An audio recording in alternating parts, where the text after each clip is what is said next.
कैसे हैं आप सभी। उम्मीद करता हूं आप सभी स्वस्थ होंगे। आज से हम जो हमारी तैयारी चल रही है मध्य प्रदेश पटवारी 2022 के लिए, और आपका उसमें एक जो टॉपिक है पंचायती राज और ग्रामीण अर्थव्यवस्था, आज से हम थोड़ा सा क्या कर रहे हैं, ग्रामीण अर्थव्यवस्था अलग पढ़ेंगे और फिर पंचायती राज का एक आपको अलग क्लास मिलेगा।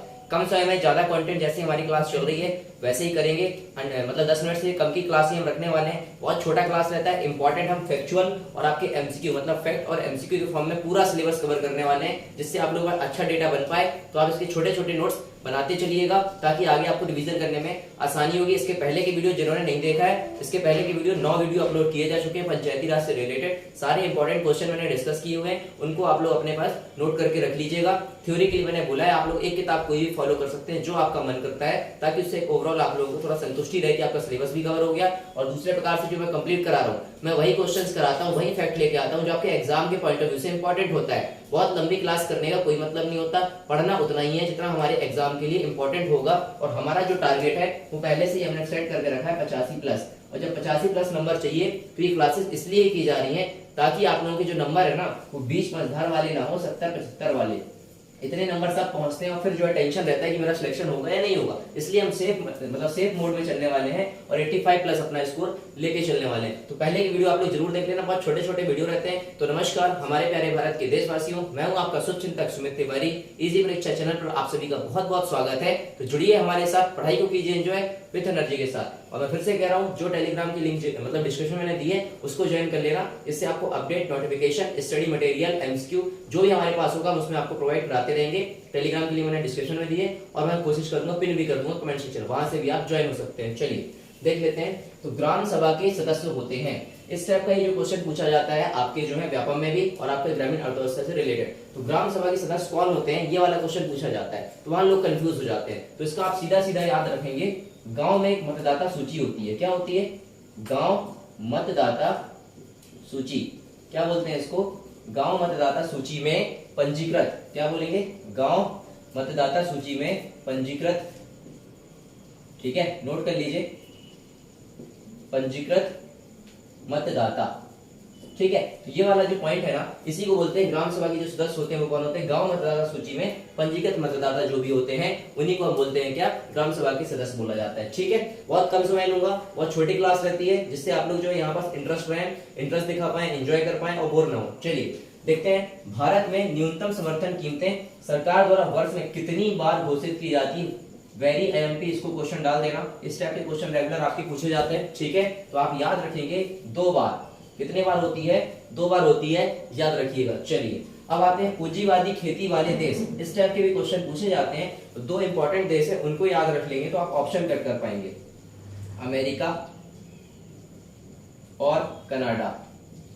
ये जो 2 देश हैं ये आपके पूंजीवादी देश हैं। और भी काफी देश हैं जो पूंजीवादी आपकी जो खेती वाले देश होते हैं, लेकिन जो व्यापक क्वेश्चन पूछने का तरीका रहेगा वो ये पूछने वाला है आपसे कि ये बताइएगा कि इनमें से, मतलब 4 ऑप्शन दे देगा, बोलेगा इनमें से कौन सी जगह पर पूंजीवादी खेती की जाती है, ये आपसे पूछने वाला क्वेश्चन रहने वाला है। ठीक है, तो आप लोग इसी टाइप का, जैसे हमने बोला था ना कि व्यापक को हमें ट्रैक करने की जरूरत है, ट्रैक करेंगे तभी आप वहां पास एग्जाम को फेस कर पाएंगे, वरना जो है व्यापक को ट्रैक कर पाना, उसके क्वेश्चंस को बना पाना इतना आसान नहीं होता है। लेकिन अगर आप लोग तरीके से पढ़ेंगे उसको पूरी योजनाबद्ध तरीके से, तो डेफिनेटली वहां पास आराम से 85 और 90 नंबर लेके आ पाएंगे। चलिए नेक्स्ट क्वेश्चन देख लेते हैं, भूरी क्रांति का संबंध किससे है। मोस्ट इंपॉर्टेंट क्वेश्चन है, इस टाइप की यूनिक वर्ड वो पूछता है आपके ग्रामीण अर्थव्यवस्था से रिलेटेड, क्योंकि ये कृषि का सब्जेक्ट है और आपको लगभग मैं ऐसे ही पूरा कंप्लीट कराऊंगा ताकि यहीं पास आपका याद भी हो जाएगा, रट्टा मारना नहीं पड़ेगा, अलग से देखना है, बोलना है, लिखना है और सुनना है।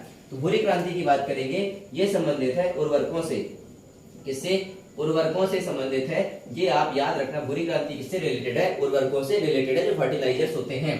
नेक्स्ट क्वेश्चन है, भूमि सुधार के विषय किस सूची में है। बहुत इंपॉर्टेंट क्वेश्चन है, याद रखिएगा कि भूमि सुधार के जो विषय हैं वो आपके राज्य सूची में आते हैं। किसमें आते हैं, राज्य सूची में आते हैं। संविधान में आप लोगों ने पढ़ा होगा कि एक होती है केंद्र सूची, एक होती है राज्य सूची और एक होती है समवर्ती सूची। तो उसका जो राज्य सूची वाला है उसी से संबंधित है आपके भूमि सुधार के विषय। देखिए क्वेश्चन घुमा घुमा के पूछता है। अब यहीं वो पूछ सकता था कि पंचायती राज का जो विषय है, पंचायती राज जो किससे सूची से संबंधित है, ऐसे भी पूछ लेगा तो भी आपका राज्य सूची आने वाला है। मतलब क्वेश्चंस को बनाने का जो है ना पैटर्न वही रहता है, थोड़ी सी लैंग्वेज चेंज करते हैं और हम कंफ्यूज हो जाते हैं, क्योंकि यहाँ पास डेटा वाला क्वेश्चन है ये।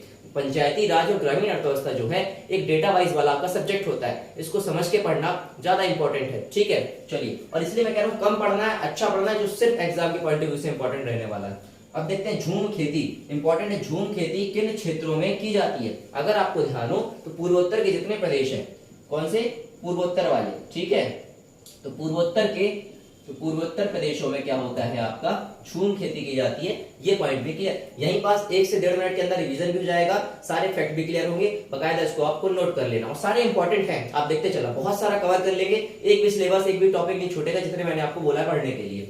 अब आते हैं गोकुल पुरस्कार योजना किससे संबंधित है, बहुत इंपॉर्टेंट है इस टाइप के क्वेश्चन की। गोकुल पुरस्कार योजना अगर आप समझ पा रहे हैं, गोकुल मतलब क्या होगा, दुग्ध उत्पादन से, ठीक है, याद रखेंगे क्या, दुग्ध उत्पादन से संबंधित है, इस टाइप का आप याद रख लीजिएगा। ठीक है, अब आते हैं next question, very very IMP, इसको आप लिख लेना।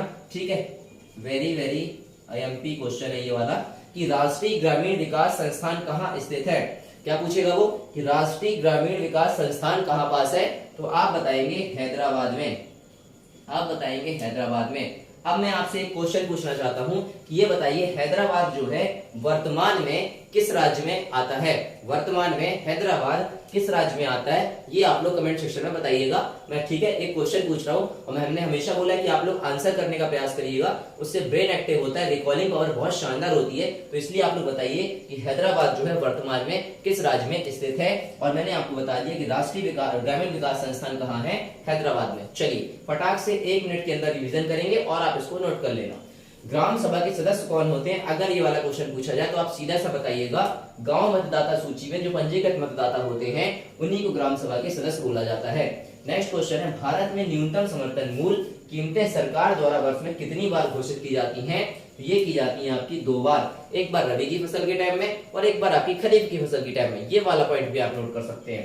पूंजीवादी खेती वाले देश कौन से होते हैं, तो ये होते हैं आपके अमेरिका और कनाडा। ठीक है, ये 2 देश तो आपको याद होना ही चाहिए। भूरी क्रांति का संबंध किससे है, तो ये उर्वरकों से संबंधित है। भूमि सुधार के जो विषय होते हैं ये राज्य सूची में संबंधित है संविधान के। ठीक है, अब आता है कि झूम खेती किन क्षेत्रों में की जाती है, तो पूर्वोत्तर के प्रदेशों में की जाती है, सिक्किम वगैरह से। नेक्स्ट क्वेश्चन है, गोकुल पुरस्कार योजना किससे संबंधित है, तो ये की जाती है दुग्ध उत्पादन से। और झूम खेती जो है ना एक्चुअली जो पहाड़ी वाले क्षेत्र होते हैं ना, इसलिए पूर्वोत्तर के क्षेत्रों में की जाती है। ठीक है, अब आता है नेक्स्ट क्वेश्चन कि राष्ट्रीय ग्रामीण विकास संस्थान कहाँ है, तो ये आपका हैदराबाद में है। और आप लोगों को कमेंट सेक्शन में बताना है कि हैदराबाद वर्तमान में कौन से स्टेट यानी कौन से राज्य में पड़ता है, तो ये आप लोग कमेंट सेक्शन में कमेंट करके बताइएगा। यही आपका आज का पूरे ओवरऑल इंपॉर्टेंट जो फैक्ट थे मैंने आपको डिस्कस कर दिए। तो ये आज की हमारी क्लास कहला गई आपकी ग्रामीण अर्थव्यवस्था। इसी टाइप से आपको डेली क्लास मिलेगी, ठीक है, ताकि आप कंफ्यूज ना रहें और डेफिनेटली आपको जो है अपने जो है सिलेक्शन के करीब आप पहुंच पाएंगे। इसको शेयर कर देना और लोगों की हेल्प हो सके। इसके पहले एक वीडियो प्लेलिस्ट में देख लेना है, डिस्क्रिप्शन में मैंने आपको टेलीग्राम का लिंक दिया है, वहां आप फॉलो कर सकते हैं। ट्विटर की आईडी दी हुई है, इंस्टा में मैं काफी अच्छी पोस्ट करता हूँ वहां पर। और आप लोगों के जो है एमसीक्यू क्वेश्चंस जो इंपॉर्टेंट हो सकते हैं वो इंस्टा में कहता हूँ। आपकी जो समस्या हो, कोई भी समस्या हो एग्जाम से रिलेटेड, आप लोग मेरे को इंस्टाग्राम पर डीएम कर सकते हैं, वहां मैं सबके रिप्लाई करने का पूरा प्रयास करता हूँ, तो आप लोग वहां डीएम कर सकते हैं। और डिस्क्रिप्शन में मैंने टेलीग्राम का लिंक दिया, कमेंट सेक्शन में पिन कर दूंगा, तो टेलीग्राम चैनल जरूर ज्वाइन करना, वहां इंपॉर्टेंट स्टडी मटेरियल मैं आप लोगों को टाइम पर प्रोवाइड कराऊंगा। वीडियो की नोटिफिकेशन और अपडेट मिलती रहेगी क्लासेस की। मिलते हैं नेक्स्ट वीडियो के साथ, पढ़ते रहिए, ध्यान रखिए अपना, मुस्कुराते रहिए। जय हिंद, जय भारत, जय जवान, जय किसान, टेक केयर।